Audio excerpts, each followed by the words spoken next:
Alright, welcome back to our channel. Today we are inside the house doing a little bit of a different video today. We're going to be talking about solar systems and ways to calculate what you need, how long it'll last, and the whole thing coming together. This is going to be a three-part series of the video just to kind of break things down for simplicity. Especially when it comes to electrical, the average Joe doesn't know where to start. So I figured if I break this up into three simple videos, that today will be solar panels. Next week we will have the storage.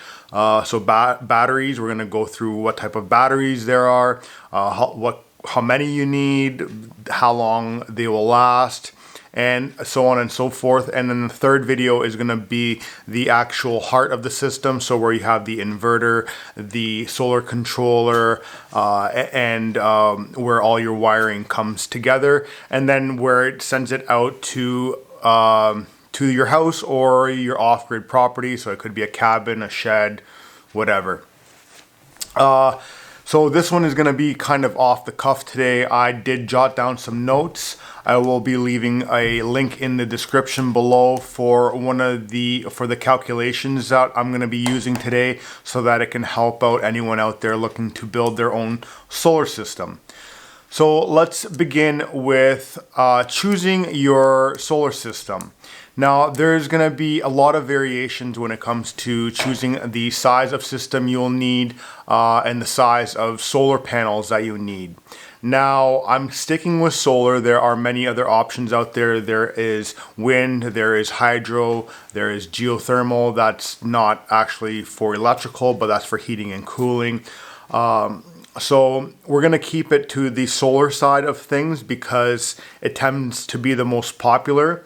One thing that we are on this off-grid property we are 100% solar with also some backup generators, but we are also in the process of, or we're just waiting on our windmill to come in, 600-watt windmill. And so what you can do with a solar wind combo is have a hybrid system, and I will dive into that shortly as to why you would need a hybrid system.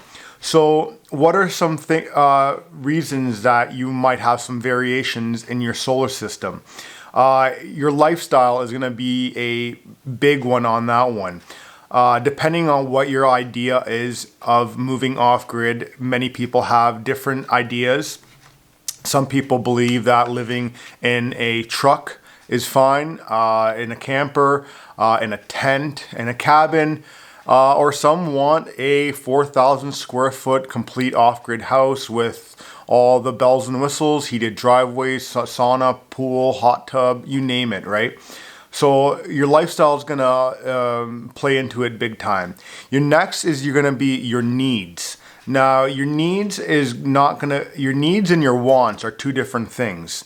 Your needs are what you need, so food, water, etc. But when it comes to solar system, I'm talking about medical devices. So if you're a person or you have someone in your family that is on some sort of medical device that uses power, this might change your calculation depending on the wattage that you are going to be using in your calculation. And that's one thing you're going to be looking or seeing in this video is everything is based on wattage. You're not going to look at voltage, you're not going to look at current or amps, because wattage is voltage times amperage, and that gives you your watts. Now, if anyone wants to question any of my knowledge here, feel free to do so, but my background is in electrical, and I've had 20 years in past electrical experience, so I kind of know what I'm talking about. Your next one is, again, something I touched on, is going to be your comfort level of what do you exactly require to be comfortable in your house. Do you need that heated floor in the bathroom, or can you get away with not having a heated floor? Do you need a heated towel rack, or is it okay just to hang your towel outside after you're done showering or whatever? I don't even understand the purpose of a heated towel rack, but whatever. The third thing you're going to have to consider is your location. Now, your location is going to be determined on a number of things: where you are in the world and where you are in the world. So, like, if you are in the northern part of the world, like we are in Canada, your seasons are gonna change quite often and quite drastically. So in the winter, you're gonna have typically 8 hours of sunlight. So a solar system is not really gonna cut it if you don't have enough solar panels.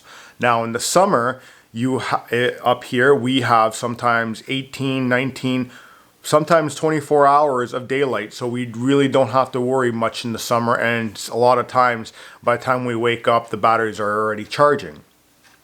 So that's going to determine a lot of your solar installation or wind installation. Now the other part of location is going to be where your house is situated. So if you're down low somewhere where you're heavily treed and you don't have a lot of sun exposure, you're not really gonna have a very efficient system depending on how many solar panels you have. However, if you're like us, where we are up above all the trees, we are basically one of the highest points from everyone else in the valley, we also have lot of sun. We have sun basically any time of the day, wherever we want, so which is very convenient. So those things are going to come into play as well, and also on your location of your solar panels. So you're typically going to want your solar panels facing south, southwest, something like that. But if you don't have that accessibility, or you're not able to mount it in the ideal spot, then it'll also change your solar panel system, and you might need to increase that the amount of solar panels that you have, just so that you can absorb as much sunlight as you need. But if you're like us, where we're up high, the sun is typically always out, you can get away with less. However, in the winter months, it does get a little tougher as well. Now, things to consider when you're looking to install a system: you need to look at all your power usages, and we're going to start off with essential items. And what I mean by essential items is things that you need, again, and not the things that you want. And you can have the things that you want, however, it's going to increase substantially on your system and on the amount of panels, batteries, and yada yada yada. So your essential items that I would say right off the bat is going to be your fridge, your freezers to store food. Depending on, most likely than not, you're gonna need a Wi-Fi signal, especially if you work online remotely, or just to keep in contact with your friends, family, or whatever.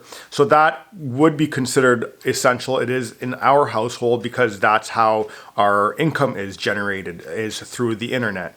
Your computer as well, so it could be a desktop or it could be a laptop. If you have a gaming computer, you're going to use a lot more wattage than you're going to have with just excuse me, I got a mosquito hanging out here.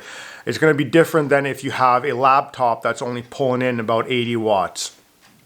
The other thing you're going to have to consider is your lighting.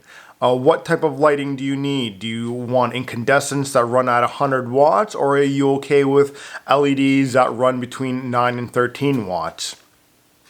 Those would be considered essential items. Now, non-essential items that we consider is a TV. We have one, but it's very rarely on, if like maybe a couple times a week, and usually we're passing out on the couch instead of watching the TV anyways.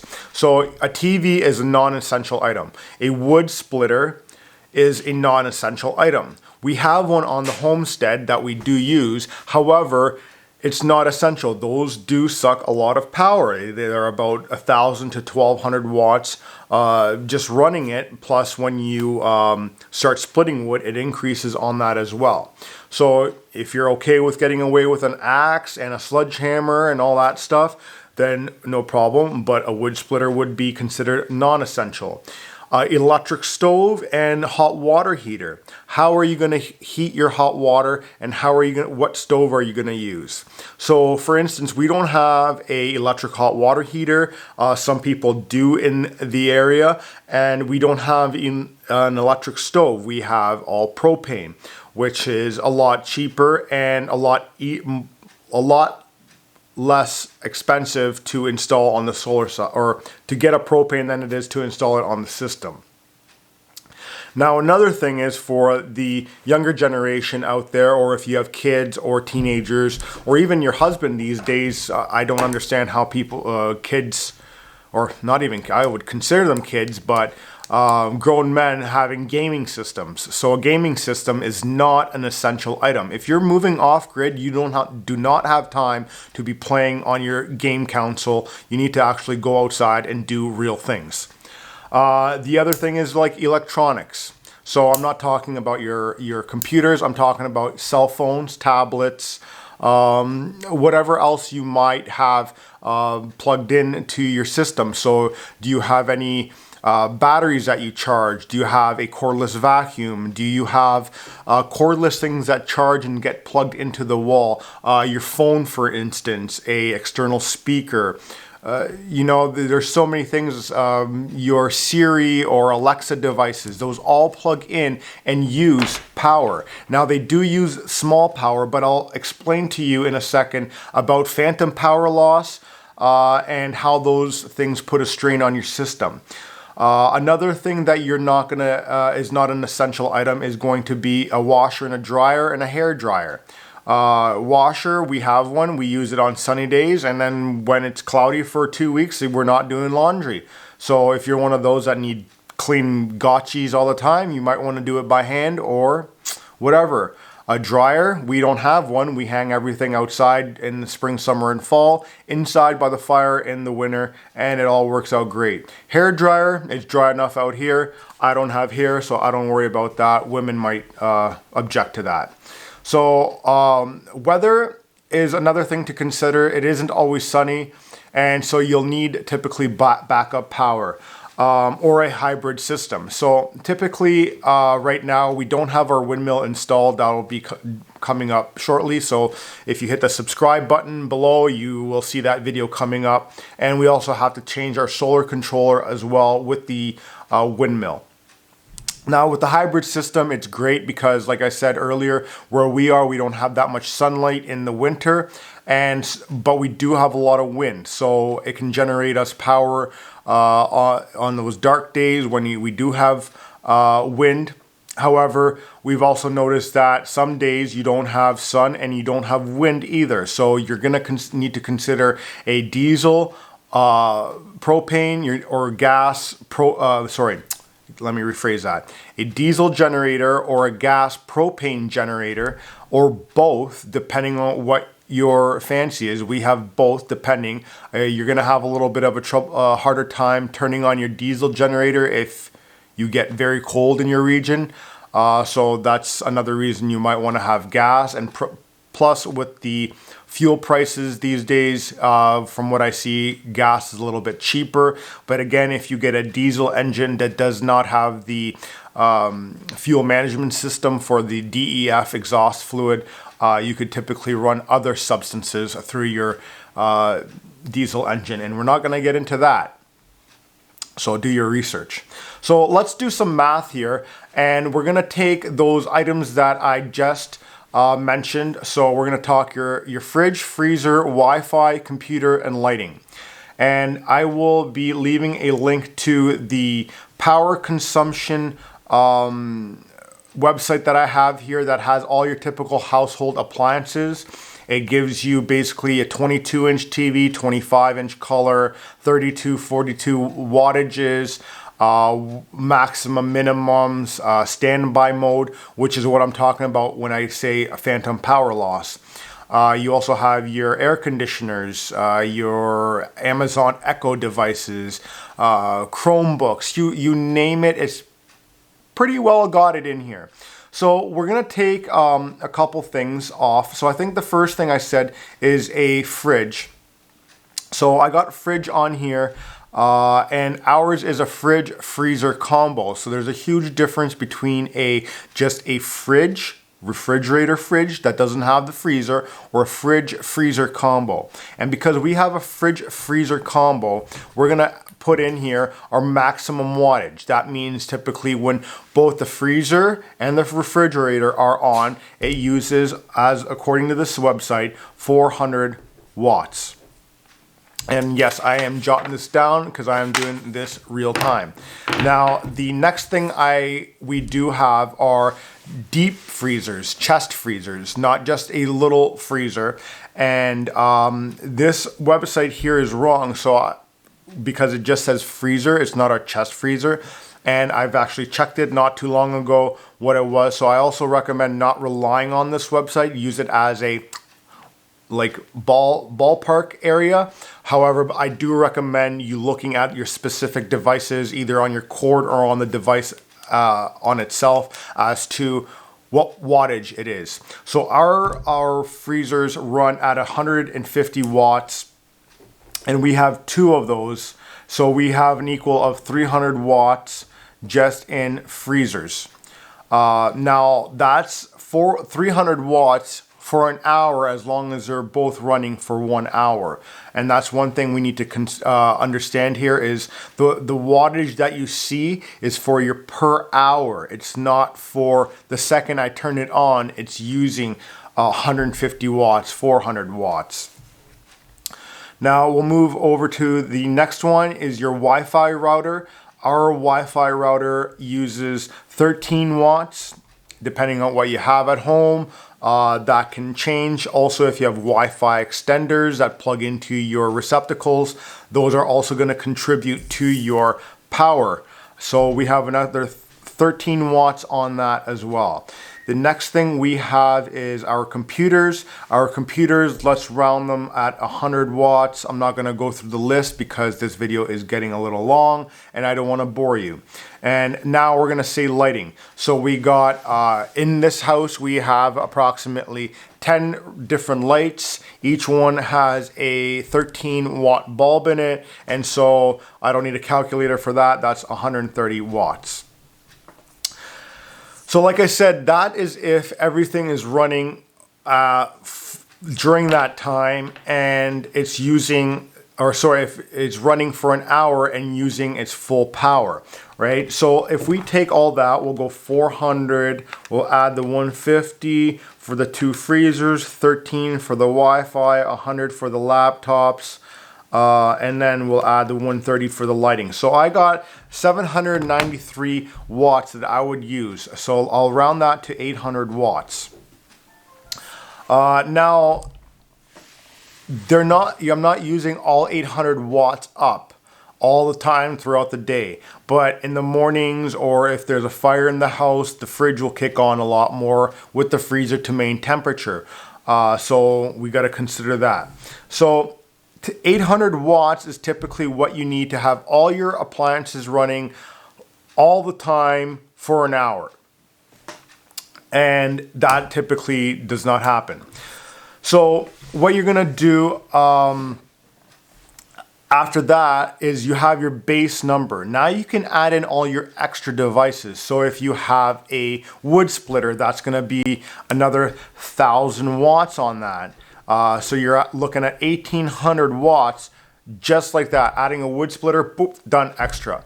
Now, if you're going to want livestock also on your homestead, you're going to need to consider heat lamps, heat mats, to keep the water from freezing in the winter. You might not want that either. You're going to be looking at potentially having some, power tools that your husband might need in his garage running. So say a angle grinder or a multi-tool of some sort. Those all use power, and those can get substantially high in power. So you're going to want to add that in as well to get your total power. Now, something that I did mention is standby mode and phantom power loss. Now, what that is if you ever have in your house a device that when you turn it off has a little red light that keeps on, or say like our coffee maker, for instance, if I plug it in, our clock comes on right away. Now, even though it's a very minimal amount of power, that power is still being used. So it's in standby mode, or it's draining phantom power, or our washing machine downstairs. If we don't unplug it after our use, it puts a drain on our system, even though there's no lights on. It's just simply the electronics within that. So one thing you're going to have to understand is phantom power loss. And what we do just to eliminate that problem is unplug our coffee maker the second we're done making it, unplug our washing machine once we're done washing our clothes. So like I mentioned, it's just a quick rundown as to how you would want to calculate that. So now we're going to consider our 800 watt base value and our 1000 watt wood splitter added onto that. Now, depending on the size of solar panels, we're going to take our 1800 watts and we're going to use the solar panels that we have on our property, and each solar panel is 270 watts. So you're going to divide that by the type of solar panel. So if you have 250, you're going to divide it by 250, 200, 200. You get my drift? So I'm going to divide that by 270. And now that's going to give me the amount of solar panels that I will need to generate that 1800 watts.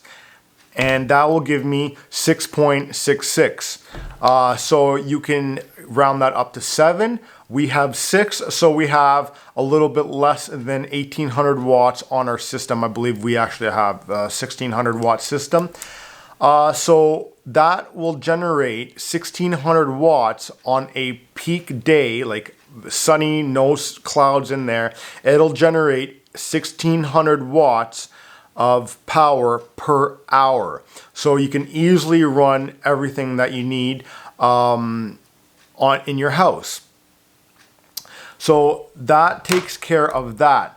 And then, like I said, in the winter, you will probably need to run backup power or install a hybrid system. If you're going to install a windmill as well, make sure you get a solar controller that does both. Do not get a solar controller that does just solar panels. There are ones that just do solar panels. There's ones that do solar panels and wind, and they can it automatically switches between the two as to what you need.